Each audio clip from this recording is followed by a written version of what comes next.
Welcome back to Unfinished Business. This is the podcast where we have candid conversations about what it really takes to build a business from the ground up, the lessons that it takes the entrepreneur to get there, and the work that is never quite finished. And today's conversation is one that I think will resonate with many leaders who are carrying the responsibility of making tough decisions, leading teams through very uncertain times, and trying to position themselves in the best opportunity for continued growth. So today I am joined by Kent Gustafson with 4G Advisors Group. And Kent works closely with leaders and organizations to help them navigate this growth, make better decisions, and build businesses that are aligned with healthy and sustainable solutions for forward growth.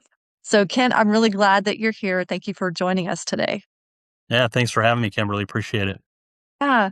So before we dive in, I want you to speak directly to any business owner that is feeling the weight of uncertainty right now. From your words and what you're seeing and talking to your clients, what do you want them to know right now? There's a mentality that I have always embraced, and there was a movie that came out. I don't remember how many years ago it's been now, called Moneyball. But there's a statement in that movie from Brad Pitt where he says, "Adapt or die." And I thought that it would just resonated with me because that's been my approach to business. I've been an entrepreneur now. I'm in my 20th year. And I started my first business in 2007, right before the recession and the housing market collapse. And, oftentimes people have asked me, well, how did you survive all that? And I always say, well, I was the perfect part of ignorant and stubborn, and I just refused to quit. And so I kept going. You will get knocked down. I will tell you that. And I would tell any business owner that you will get knocked down, but you don't have to stay down, right? You can get up, you can keep working, and you can keep fighting, and you can get through anything. It's all about mindset and approaching things, as you and I have talked about before offline, approaching things with the right attitude. Yeah. Yeah. Thank you for sharing that. I want to start with how you particularly got into this space. Tell me about your path. How did you get into advisory work and building the muscle to now, help clients navigate those challenges? Yeah, I guess I would say I took a bit of a circuitous path to get to where I am. I was in the corporate world for about 14 years and had multiple different capacities there, but primarily most of my experience in the corporate world was in operations management. So I had a pretty good understanding of how to run the operational aspect of a business. It was always somebody else's business, but I had an understanding of that. When I started my first business in 2007, I made the mistake that a lot of entrepreneurs make, where I thought I knew more than I actually did. And I found out very quickly how ill prepared I was to succeed in every area of the business, right? Because it's not enough to just be proficient in, whatever your skill set is, right? If you're, let's say you were a trades worker and you're a plumber, you might be a great plumber. That doesn't mean you're great at marketing. It doesn't mean that you're great at business development. It doesn't mean that you're great at technology and other operations aspects. So I was no different. I was really good at certain aspects of running a business, but there was a lot that I wasn't prepared for. I was about 9 months in to this business, and the primary pipeline that I was counting on completely fell apart. It was the middle of the night. I was up because it's hard to sleep, right, when you're going through stuff like that. And I just had this moment of realization where I stepped back and I said, you're going to need to figure this out or you're going down. And I wasn't about to go down. So I figured it out, and it wasn't easy. My biggest challenge early on was I didn't have a network. Not only did I not have a client base, I didn't even have a network. And so I started building a network. I bought a lot of cups of coffee for people, taking people to lunch. I would literally meet with anybody in business that would meet with me and just get to know them, network, learn about their business, and eventually had built a network kind of around the core advisors that most businesses have: insurance advisors, bankers, CPAs, attorneys.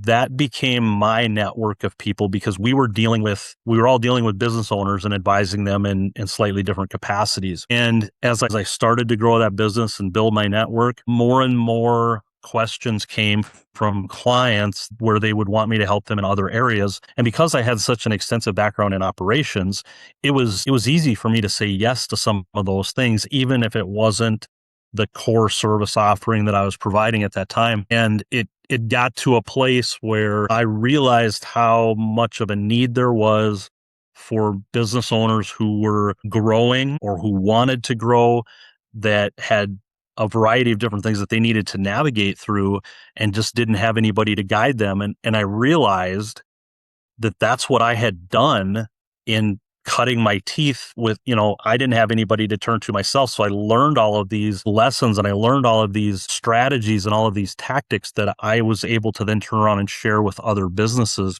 And so that's really where the high level strategic advisory work began to develop for me. And I realized that, those services were not necessarily going to be applicable to every client, but that there was a subset of clients that I was working with that really did have a need for that higher level of service, that more strategic approach, helping them scale, helping them develop infrastructure. And I realized how much I enjoyed that part of the work. And that's really where the 4G Advisory Group was born.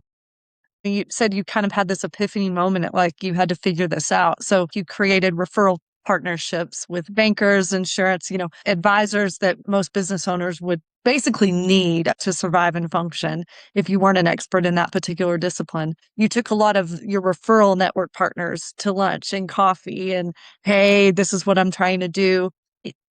Tell me what those first few conversations were like, because I think when people are trying, when they realize that there's a hole, and oftentimes sales and marketing tends to be a hole for businesses, because like you said, they know how to build the widget or they know how to fix whatever the problem. They're an expert in some capacity, but all these other aspects of running a business are overwhelming. So but based on your own, those first few conversations and how out of your comfort zone that may or may not have been, what was your experience around doing that more consistently? That's a great question, Kimberly, and I could probably go a lot of directions with that, but I'll try to be focused with what I say. Fast forward 20 years. I mean, I've spoken to groups of 500 people, right? I have gotten up and been a featured speaker. I've done podcasts and guest appearances and things like that. And most people that have seen me in that environment or that would have had lunch or coffee with me, they would say that I'm a very outgoing person. And the reality is that's not true. I'm much more introverted. I prefer, a quiet night at home with my family, but I do have the ability to kind of flip that switch. And, I think that process of developing that network, I realized it was critical for me to grow a client base because I was kind of in an industry at that time of my first business where there was a market for the service that I was providing, but the market didn't really know it existed. I mean, it was a lot of educating people that would become clients on the service that I was providing and why it was important. And what I realized in having those connections with bankers and insurance people and CPAs and lawyers is they recognized that there was a gap in that. If you think about, if you own a small business and you say, hey, I've got this core of people surrounding me that are just really, really critical to my success, and they advise me in these different areas,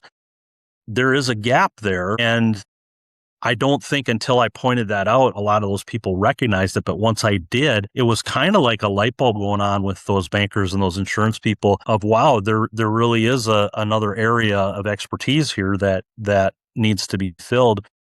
I realized in really developing that market that I was kind of figuring out the sales pitch, and I don't really like that terminology, but for lack of terminology, I was kind of figuring out the sales pitch as I was having these networking meetings with other business professionals, that it just it just grew from that. And sometimes when people go into business for themselves, their product or service offering, I mean, it's very cut and dried. They know there's a market for it. Maybe it's more of a commodity where it comes down to quality or price or a combination of the two. But there are niche businesses out there that really have a unique value proposition, but they've never taken the time to fully explore that or unpack that. And it's awesome to be able to do this all these years later when I struggled with that myself.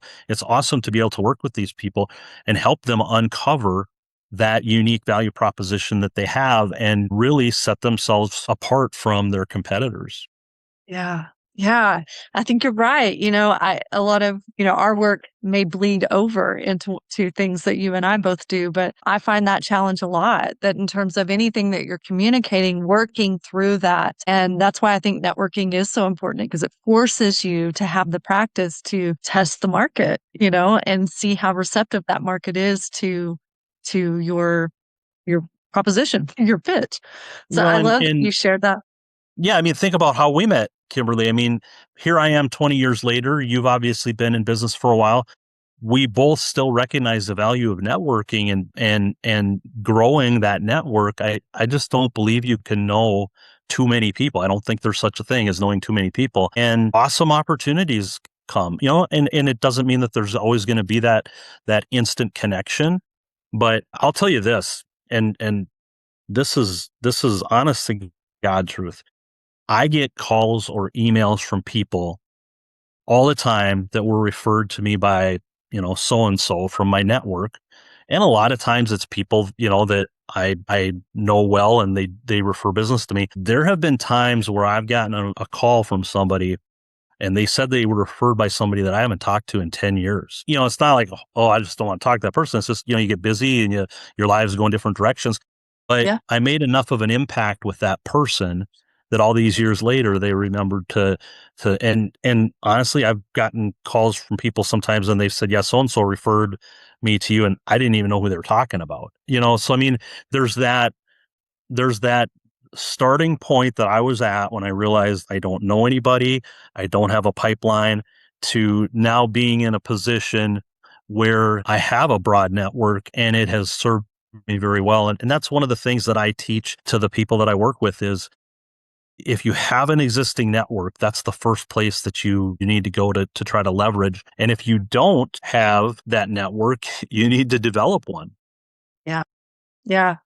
It sounds like that was a really big challenge in the beginning, as you were trying to build this. What were some other challenges in those early years when you were starting, your network and starting to build clientele? Tell me about that first type of client experience. You had that one that fell out, you said. So where did you pick back up and start moving forward and building credibility in the space? It's funny that you would ask that because when you're trying to build a business and when you're talking to people about what it is that you offer, they want to hear about your experience, right? Well, when you don't have any clients, so getting that first client was huge. And actually I did a mass mailing and my first few clients kind of came at the same time. I'd done a mass mailing.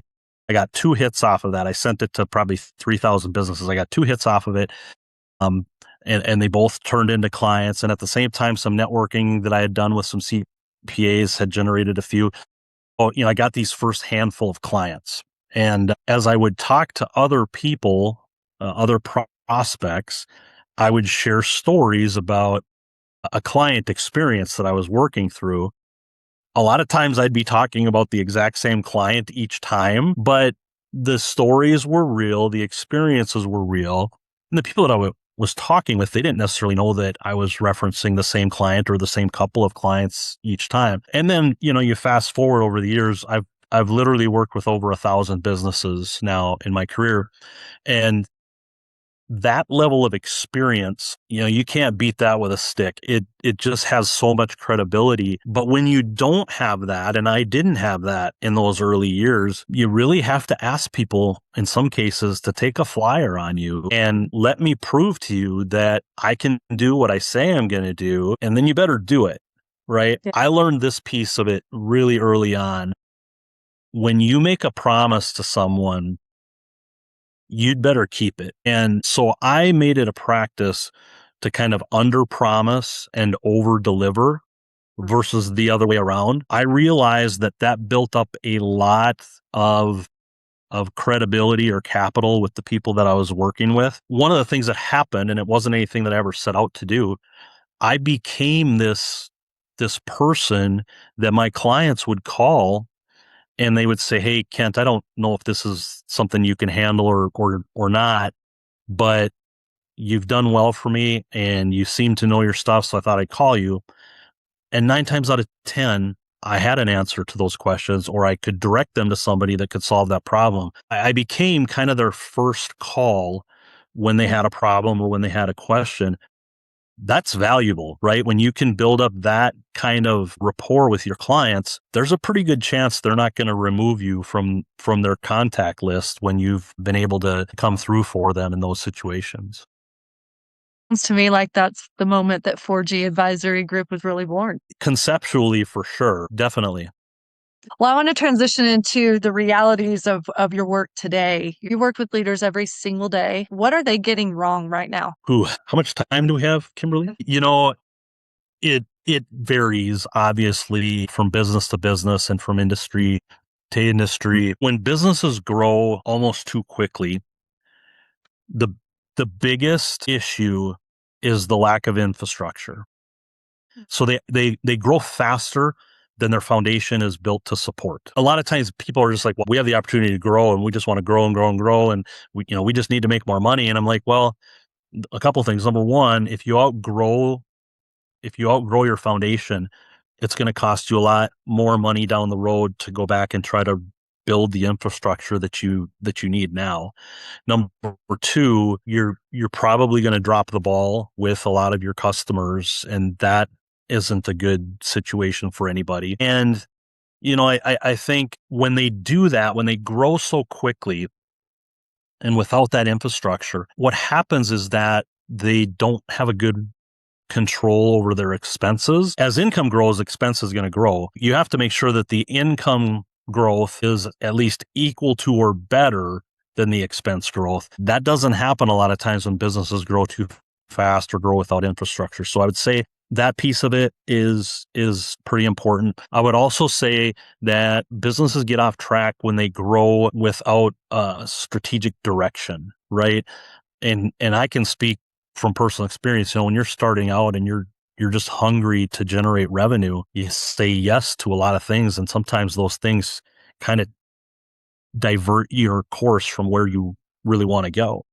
And so I feel like those are some really common pitfalls. And then not having standard operating procedures, not having a clear organizational chart. I'm a big believer, and I teach this with people that I work with. If you're going to offload a responsibility, right? You have to not just offload the task, you have to offload the outcome as well. So, for example, if I'm going to say, hey, I've got a number two person in place, I want this particular responsibility that I've had for a long time. I want to offload it to this person. I need to be very clear about what goes into completing the task, and I need to be very clear what the desired outcome is, and that I'm counting on them to get that outcome. When they understand very clearly what's expected of them and they're going to own the result, I can truly let go of that then at that point. I see a lot of businesses that when they're growing, there's blurry lines between what they're letting go of or how completely they're letting go of, and then those expectations that they have for those people that are taking on those roles.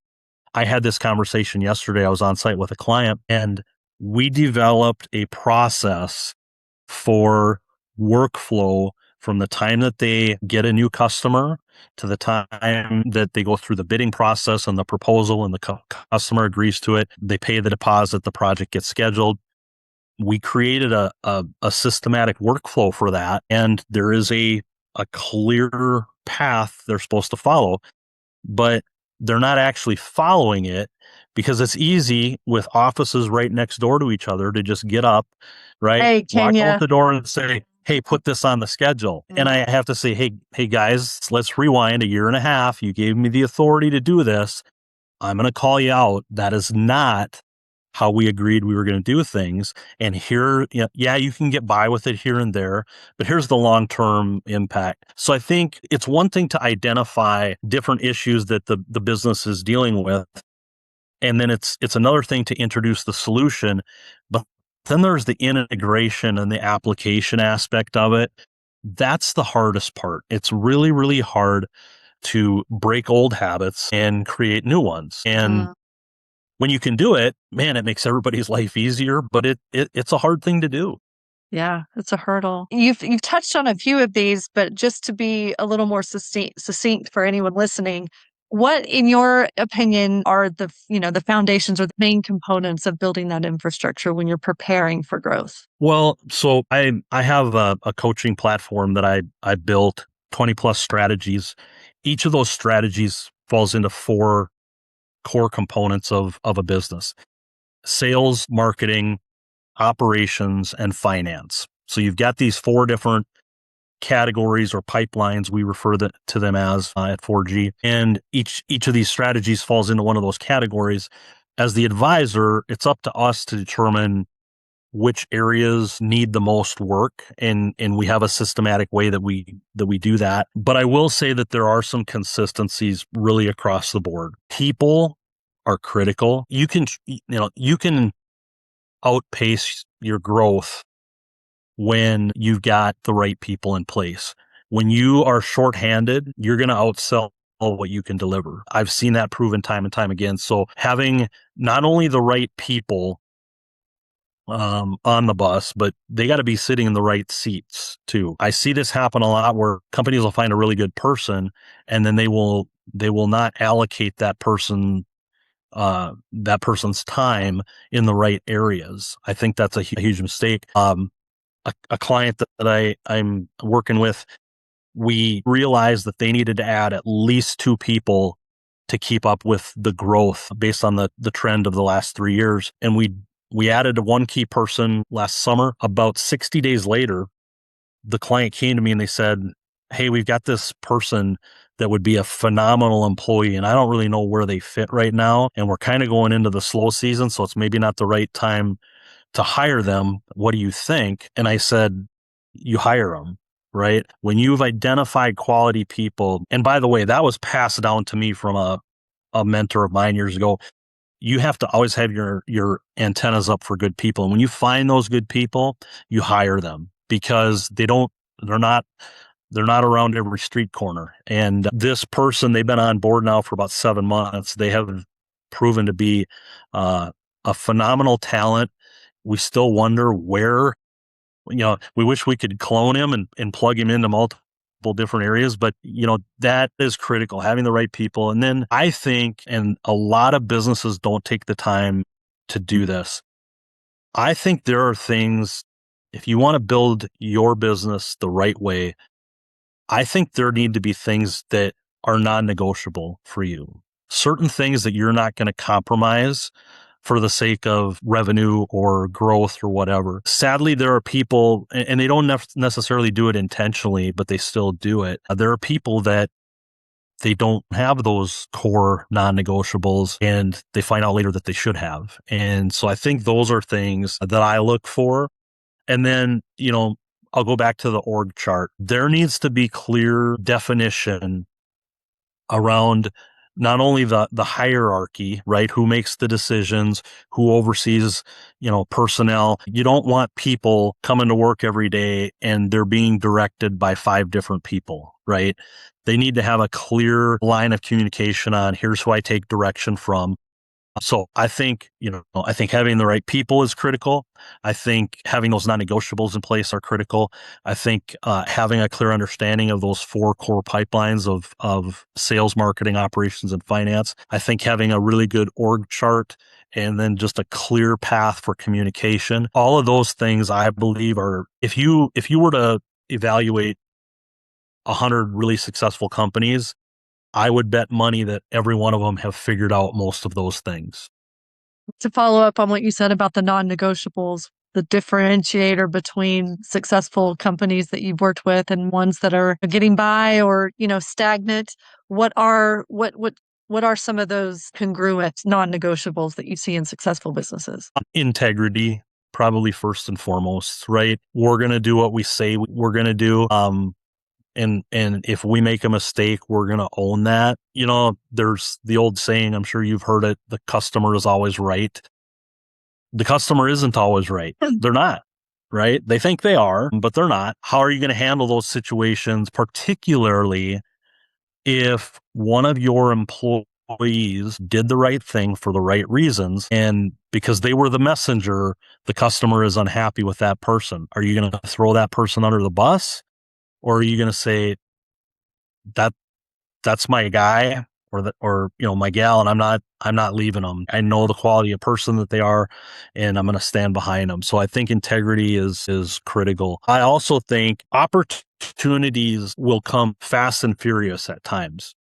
Being able to navigate through the opportunities that are good opportunities and identify those, as well as identifying those that will probably leave us chasing our tail a little bit. I think that's really important because you don't want to get off track when it comes to pursuing your mission, and the core mission of your business. Now, I'm not saying that we don't want to be open-minded about diversification, but again, that's where it comes back to being able to identify those things that are calculated high upside opportunities to pursue versus just saying yes to everything comes your way. So I would say that those are some things that are non-negotiable. And then I would also say this is probably where business owners get it wrong the most. And I can say this from personal experience.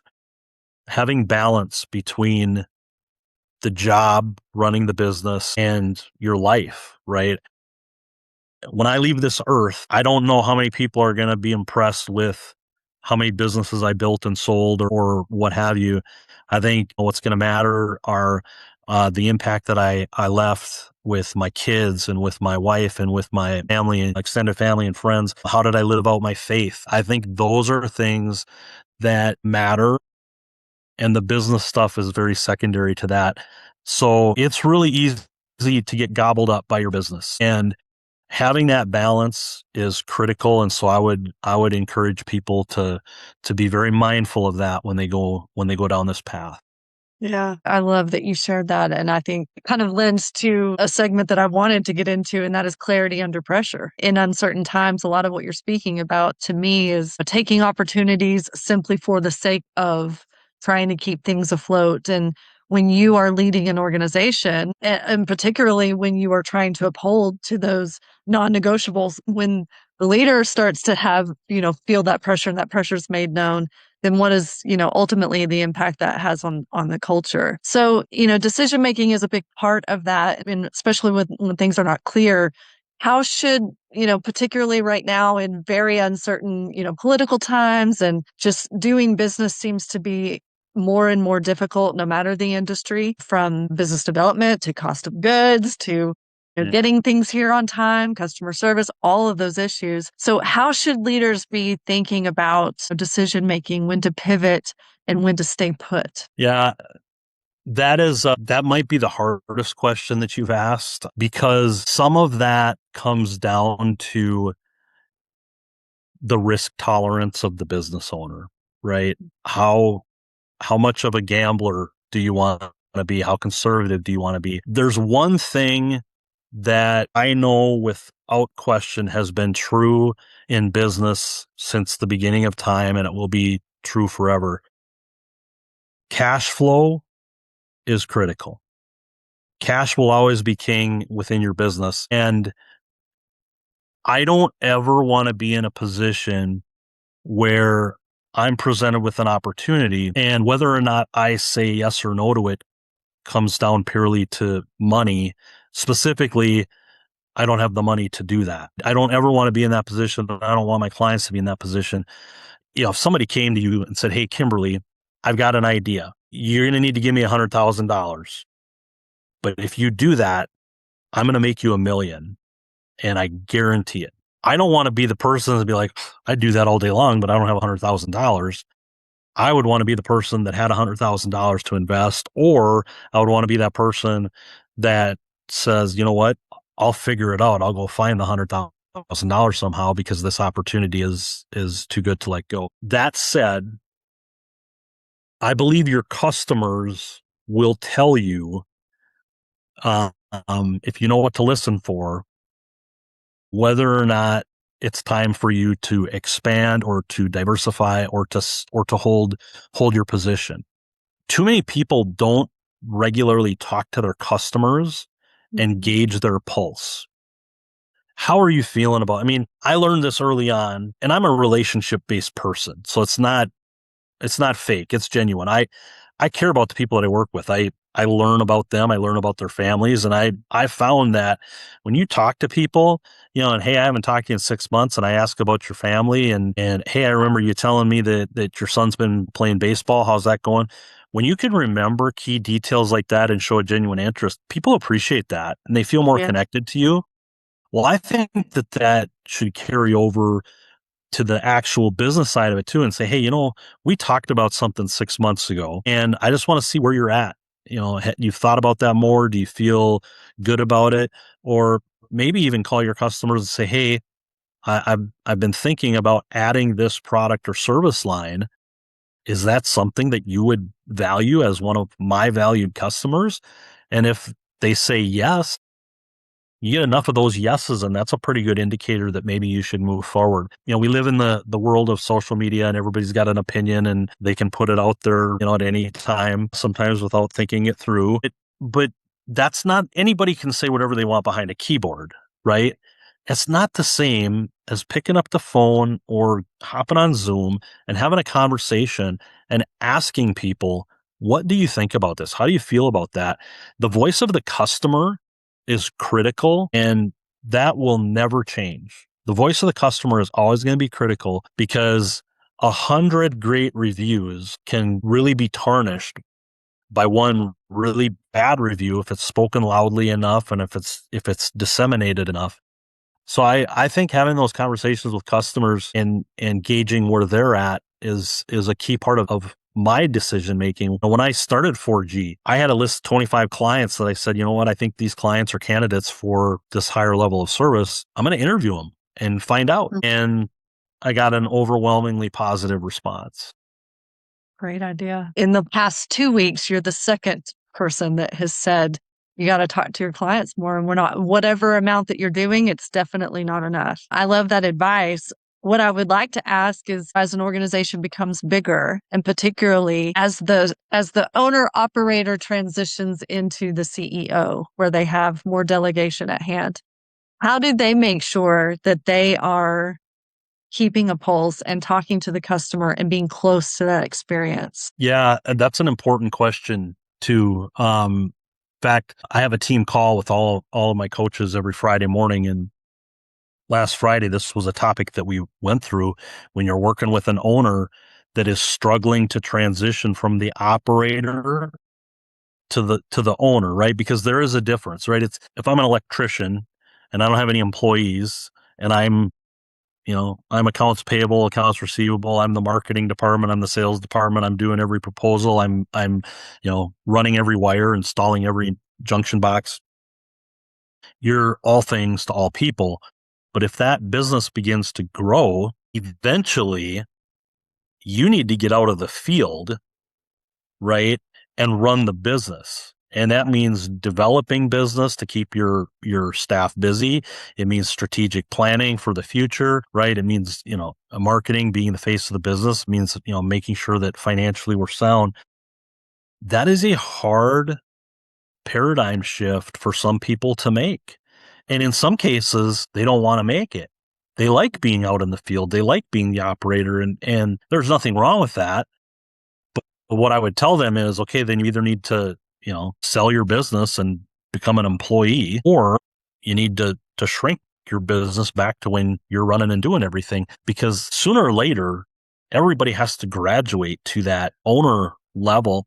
And for some people, they can't divorce themselves from that mindset of I have to do everything. If I want something done right, I've got to do it. Or if I'm not here, things don't go well. Those are red flags, that I tell my coaches that you need to be listening for those things, because when you hear the owner say that, you need to spend some time with them, helping them understand that there is a transition process that needs to occur, taking them out of that operator role and into that owner role. This is a really relevant story, so I'll share with you. One of my clients that I've been working with for quite a while now, a father and two sons. Father started the business. He's been the CEO. The boys have now, they're in the process of buying the business and taking over more of the ownership functions and decision making. And on more than one occasion, they've said, we just want you to be our GM. We just need you to come in here and be our GM. And, we know we can't afford you. And I always shoot back, well, you haven't ever thrown a number at me, so we don't know that. But all jokes aside, I tell the guys, you don't need a GM right now.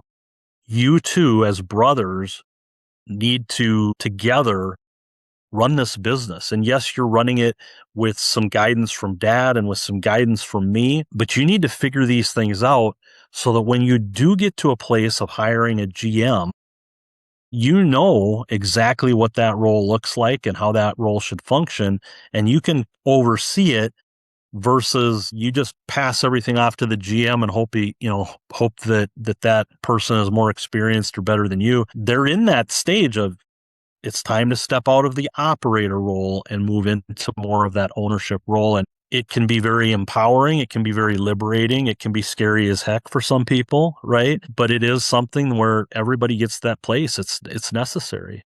Yeah. I think you make a good point that it can be scary because it's growth.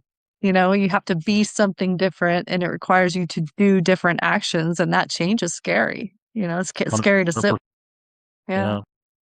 Yeah. I want to know what it's like.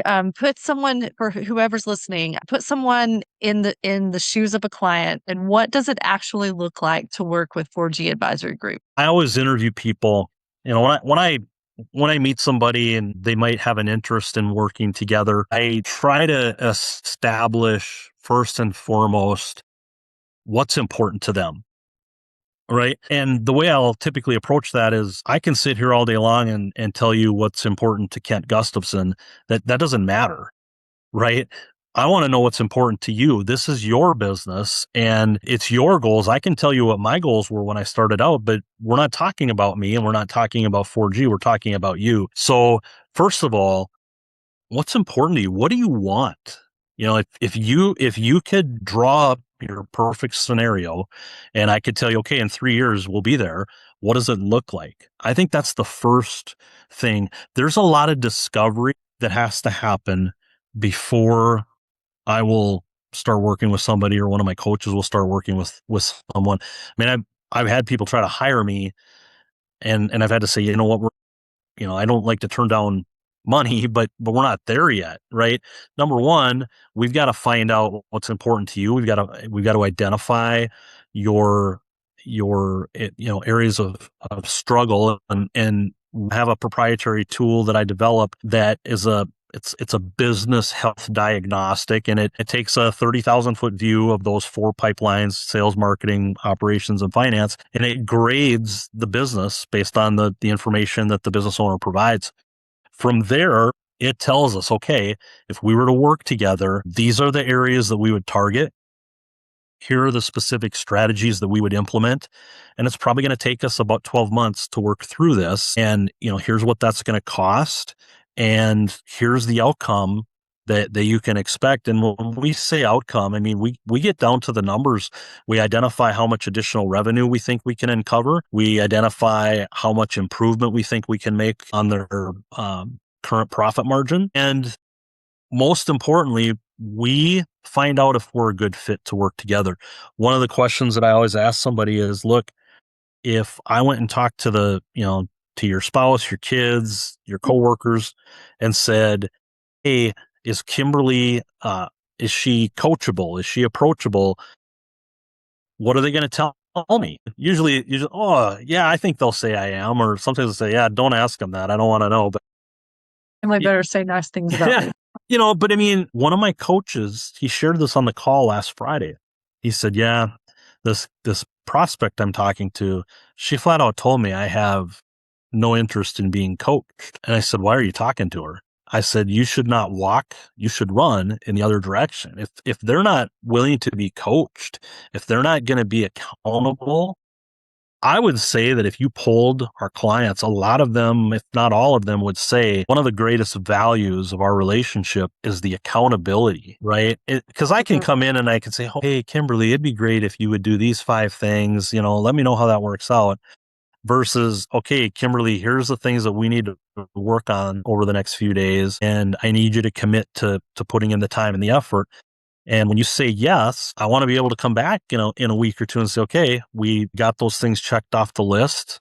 Are we ready to go on? If a person or a business owner is not willing to, commit to that, it's probably not a good situation. Probably not a good, working relationship. Yeah, I love that. So essentially, a business comes to you looking for some support, and you will give them what sounds to me like a report card in the 4 areas that are most important, and then do a little more digging in terms of, what it is they're looking to accomplish before you start, offering some type of program.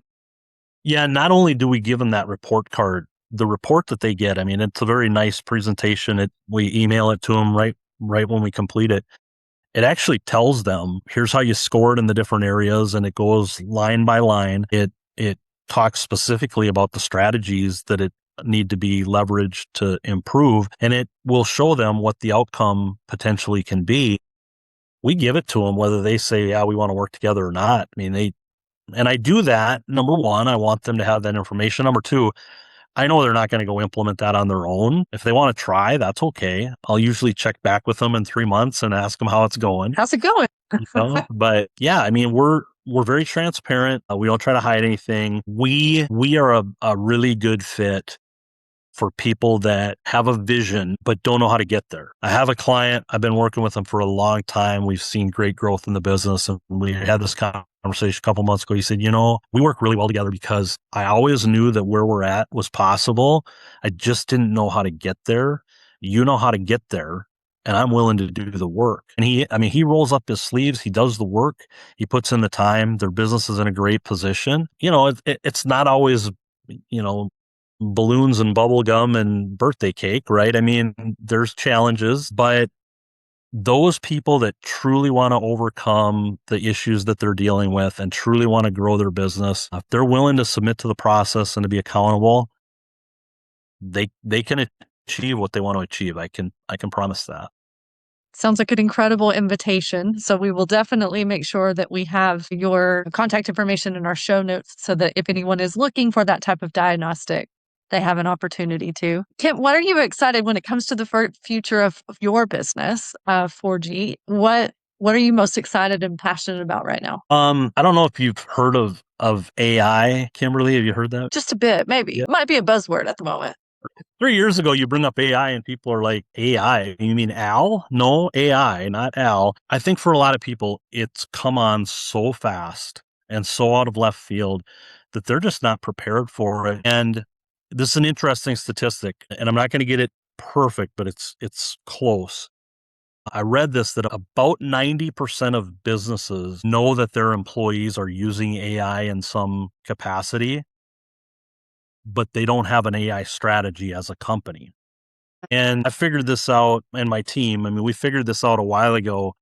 You want to be on the front end of this because while AI has incredible capabilities and it can do some amazing things, and quite frankly, I mean, it's replacing jobs.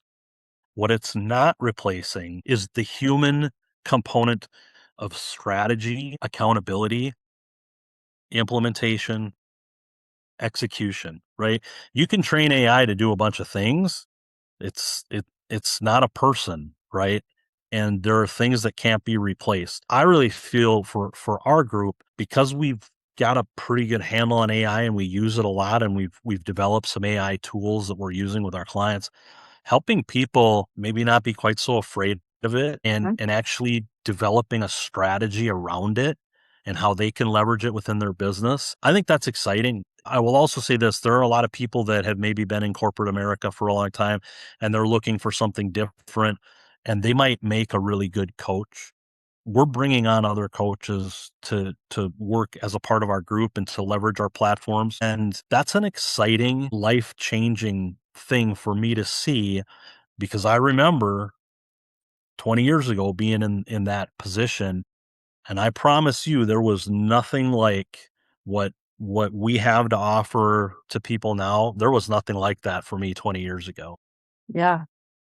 What is your favorite short list of tools? And we've been asking a lot of our guests about how they're implementing AI, but what are your favorite short list tools that you would recommend people playing around with to start getting really comfortable implementing some of or even offloading some of the tedious tasks that AI can do really, really well? Yeah, I mean the AI executive assistant. So my technology platform that I built, every coach that's a part of our team, they have their own coaches portal within our platform, and they get their own AI assistant as a part of that. And the AI assistant is very well versed in our 4G framework and our strategies and our terminology, but it's also trained to take on the coach's voice and cadence. And the more that the coach uses it and the more that the coach feeds it, and whether it's drafting email content, whether it's creating an email campaign, whether it's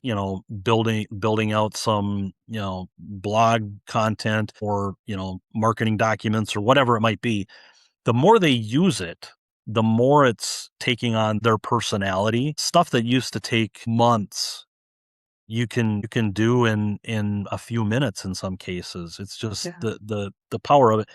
Now, with that said, you need to know what you're dealing with, and you need to have an understanding of how to use it. It's one thing to, everybody's got Chat GPT or Claude or Gemini or whatever. They'll go in, they'll ask you questions. Well, the more specific, I learned this was when my kids were growing up, right? If I wanted to get a really good answer, I better be very specific in how I ask the question. Right, Strategic. right. "What did you do last night?" No, "What did you do from this time to this time? Where did you go? Who are you with?" So I think training people to understand how to prompt the AI is critical.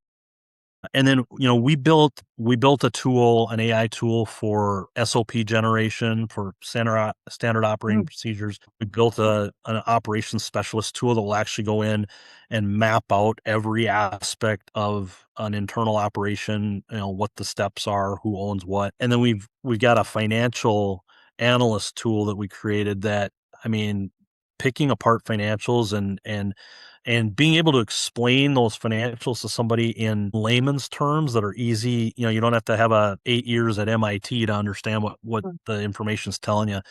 Those tools have been critical for us and critical for the people that we're working with. We've implemented those things with a lot of people, and it's fun to see them leverage that power. Love that. There's a lot to be excited about, and thank you for sharing that list. I want to be mindful of your time. You've shared so much wonderful information with us. I'm very excited for the people listening to get a chance to kind of dig into some of the strategies and think about, the takeaways that you've shared. I want to end on a couple of questions that we ask every guest. One is, right now, if I was to hand you a magic wand and it eliminated your most pressing challenge, what would that be and how would that help you? Wow. That's a hard question. I'm no different than anyone else. I'm really good at stepping into a business and having that outsider's perspective and seeing things that they might not see. And I'm capable of doing that with my own business too, but that doesn't mean that I always do, right? I mean, there's just not enough hours in a day. You get busy. So, I think time management is critical. I think identifying those things, I talk to clients every day about the difference between um, you know, $25 an hour work and $250 an hour. You need to be able to determine which is which and delegate well. I'll be transparent. I struggle with delegation, not not that I don't want to let go of things. I struggle because I'm so busy with all of the things that I'm doing for my clients, that when it comes to delegating something on the back end from my side of it, it's carving out the time to make that handoff and do it well. So Mhm. that's an area that I would love to be better at. I love that. Okay, final question, and we call it the three lessons, and it's kind of a hypothetical scenario. So here's the situation. Let's say in the context of everything you want to create, both in your advisory business with 4G, as well as what your personal goals are in life and what you want to be remembered for. Let's say it all happens, whatever that may be, but you don't get to leave behind the record of how you got there. So there's no more podcasts.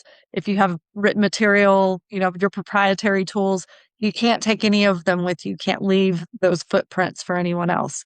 But what you do get to leave in this situation are 3 lessons for any business that is looking to copy your success. What would your 3 lessons for that person be? This might not be a popular answer with everyone, but I have to be transparent. My faith is the center of everything that I do. My faith in God, and because I've made that central, I believe that I've been blessed with that. Does that mean that I'm spared from every struggle or every, catastrophe? No, but that's a guiding force. And if somebody's not really a faith-based person, well, that's fine. They still need to have some kind of a guiding principle that they're looking to. So I would say that that's critical. The second thing that I would say um is integrity. There are times where situations come up, things snowball and get out of hand, and a narrative is created that maybe doesn't represent you as having integrity, even though it's not true. I think integrity is not fueling that, right? When you have integrity, you don't throw other people under the bus, regardless of what happened, regardless of whether or not you had any responsibility in it. You don't feel that fire, and you do the right thing no matter what somebody else does to you. You do the right thing, and then you do the next right thing, and then you do the next right thing. So carrying yourself with integrity is critical. And then the third thing, and this is really important, you got to love what you do. If it's a struggle to get out of bed every morning to go to a job, I had jobs in the past that I was good at that I didn't really enjoy. It's hard to get out of bed and go to work every day. I don't struggle with that. I haven't struggled with that in 20 years. I mean, are there still days where I got to deal with something today that I'm not thrilled about? Sure. But overall, I love what I do. I love the people that I work with, and I love to see their success. Their success is my success. So I would say that, right? Faith, have a guiding principle, conduct everything you do, conduct yourself with integrity and do the next right thing, and then love what you do and be passionate about it. Those are very valuable lessons. Again, thank you for your time today. I want to acknowledge you for, again, just the wisdom and the guidance and principles that you've shared with all of us today. I think everyone stands to gain by listening to this episode. So I will do a plug and say, tune into this one for sure. We'll definitely link Kent's information in the show notes. I'm sure he'll be happy to connect with you on LinkedIn. And any other parting words? I just want to say thank you, Kimberly, for having me on here. I love sharing with other people. If one thing that I say can help one person, then it's a win. So appreciate the opportunity to be with you. Thanks, guys, for tuning in. And until next time, Unfinished Business.